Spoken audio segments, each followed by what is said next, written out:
Hello student, as you know that in the previous last video we have completed our chapter number first. Today we are going to start our chapter number 2, and the name of chapter 2 is management process, managerial roles and level. Chapter 2 जो है वो खाली हमारा 3 हिस्सों में यहाँ पर divide किया गया है। मतलब कुल मिला के यहाँ पर हमें खाली 3 ही टॉपिक ऐसे हैं जिसका हमें यहाँ पर डिस्कशन करना है, जो हमें पढ़ना है। चैप्टर 2 में जो चीज़ हमें पढ़नी है वो है एक तो मैनेजमेंट का प्रोसेस। मैनेजमेंट का प्रोसेस क्या होता है, जब हमने फर्स्ट वीडियो या फर्स्ट लेक्चर जो हमने पढ़ा था बीएसटी का, उसमें देखा था कि management is an process. Management एक प्रोसेस है। अब प्रोसेस क्यों कहा गया था, क्योंकि इसमें नंबर ऑफ़ फंक्शंस या नंबर ऑफ़ एक्टिविटीज़ को परफॉर्म किया जाता था। जैसे कि आपको बताई गई थी planning, organizing, directing, controlling, coordinations वगैरह। ये कुछ ऐसी एक्टिविटी थी जहाँ पर इसको परफॉर्म किया जाता था, जिस वजह से मैनेजमेंट को एक प्रोसेस कहा जाता है।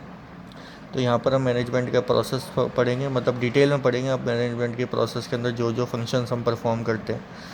दूसरी जो चीज़ हम इसमें पढ़ेंगे वो पढ़ेंगे मैनेजरियल रोल्स, यानी एक मैनेजर के क्या क्या रोल्स होते हैं ऑर्गेनाइजेशन के अंदर। और तीसरी जो चीज़ हम इसमें पढ़ेंगे वो पढ़ेंगे मैनेजरियल लेवल, यानी मैनेजमेंट में कितने लेवल होते हैं। लेवल्स आपको पता है, top level, middle level, lower level. ये आप बीएसटी में 11th में भी थोड़ा बहुत पढ़ के आ चुके हैं। तो स्टार्ट करते हैं यहाँ पर हम सबसे पहले लेवल्स ऑफ मैनेजमेंट। देखो, मैनेजमेंट की जो लेवल होती है बेसिकली 3 ही लेवल होती है मैनेजमेंट में। एक तो होता है हमारा टॉप लेवल, दूसरा होता है हमारा मिडिल लेवल और तीसरा होता है हमारा लोअर लेवल। ऑर्गेनाइजेशन पूरी इन तीनों हिस्सों में बटी हुई रहती है। अब इसमें हम ये देखेंगे कि टॉप लेवल में कौन कौन से लोग आते हैं और टॉप लेवल का काम क्या है। मिडिल लेवल में हम ये देखेंगे मिडिल लेवल में कौन कौन लोग आते हैं और मिडिल लेवल का काम क्या है। लोअर लेवल में हम ये देखेंगे लोअर लेवल में कौन कौन लोग आते हैं और लोअर लेवल का जो मेन काम है वो क्या है।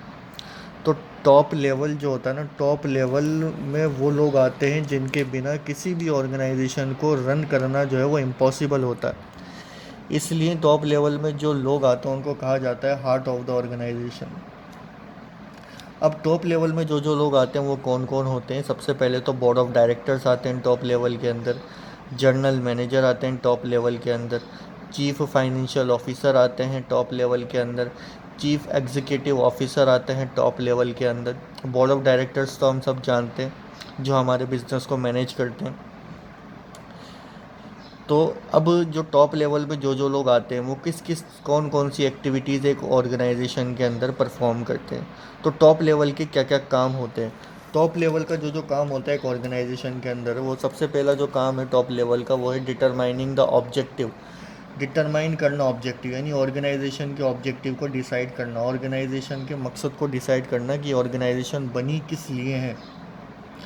और उसके अलावा हमें प्लान्स बनाना, जैसे कि 3 मंथ प्लान क्या होंगे हमारे, 6 मंथ प्लान क्या होगा, 1 मंथ प्लान क्या होगा, वो हम काम बनाती है। काम कौन करता है, टॉप लेवल ही करता है। दूसरा जो फंक्शन है टॉप लेवल का वो है फ्रेमिंग प्लान्स एंड पॉलिसीज़।